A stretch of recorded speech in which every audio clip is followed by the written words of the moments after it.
Hello, my name is John, and today we'll be reading When a War Went Worldwide 75 Years Ago by Victor Davis Hanson on Townhall, posted July 28, 2016. Victor Davis Hanson is a noted historian and social critic whose philosophies are rooted in classicism. An author, contributing editor, and professor, Victor Davis Hanson writes a world affairs column syndicated by Tribune Media Services. 75 years ago, the world blew up in just 6 months. World War II ostensibly started 2 years earlier when Germany invaded Poland. In truth, after the rapid German defeat of Poland in September 1939, the conflict was mostly confined to Western Europe for nearly the next 2 years. By summer of 1940, only Britain had survived Hitler's European victories. The dormant European war went global on June 22, 1941, when Germany suddenly surprise attacked the Soviet Union, its former partner and ally. American Asia were still not directly involved in the 1941 expansion of the war until the Japanese attacked Pearl Harbor and British Malaya on December 7th through the 8th.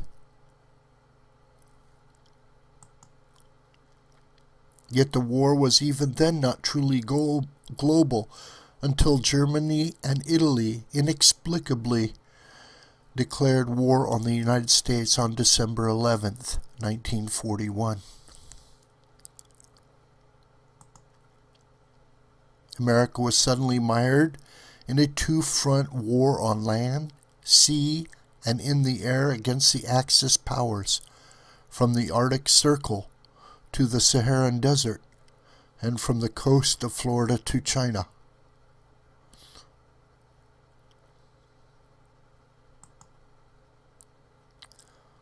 These three calamitous events of 1941 marked the real beginning of World War I, World War II, in which some 65 million perished, more than 60% of them civilians.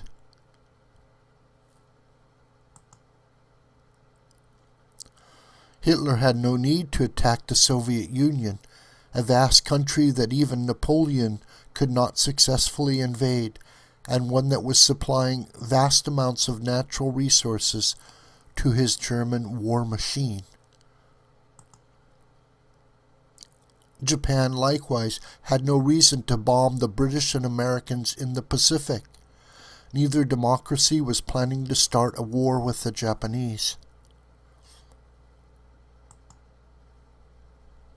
Industrial Japan could have gotten most of its oil from the Dutch East Indies, modern Indonesia.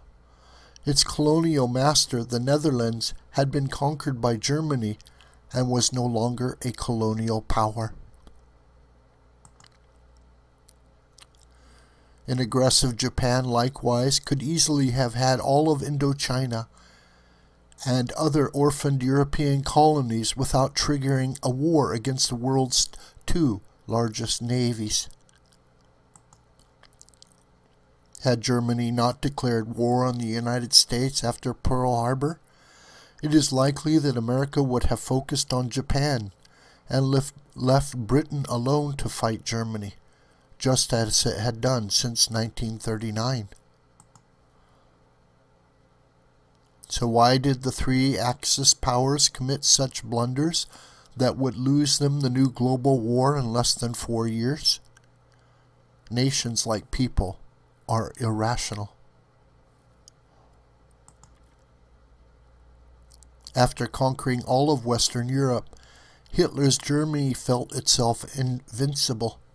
It saw the Soviet Union as weak and ripe for a double cross. Italy and Germany ignored the obvious industrial might of the United States. They declared war without calculating that they could not even make an aircraft carrier or four-engine bomber, while America could produce them in huge numbers. Hitler and Mussolini also never stopped to think that neither power could reach America, while the United States had the potential to bomb Europe and make a military landing there. All three Axis powers boasted of the superiority of their fascist militaries, but the Germans, Japanese, and Italians never paused to add up the populations, resources, and economies, not to mention the morale and determination of their new global enemies, Britain, the Soviet Union, and the United States. Collectively, the Allies enjoyed vastly greater assets than the Axis powers. What can we learn about the Axis powers' disastrous choice of that fateful year, 75 years ago? Weaker nations often stupidly start wars against stronger ones, especially if they think national strength is judged only by willpower and not by factories, oil resources, arms, and men. Wars also take on a strange logic of their own. Once a shooting starts, leaders whip up public opinion, seek out new enemies and allies, and delude themselves that their conflict will be neither long nor costly. Today, terrorist groups such as ISIS and nations such as Russia, China, North Korea, and Iran all wrongly believe that much stronger but sometimes directionless Europe and the United States are weakening and have lost deterrence. In a sane world, it would be utter folly for ISIS to try to repeat a 9/11-like terrorist attack. It makes little sense for Russia to annex the Baltic states in the manner of the Crimea.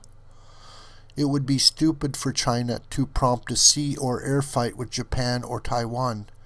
Nonetheless, all these powers may convince themselves the perceived benefits outweigh the costs.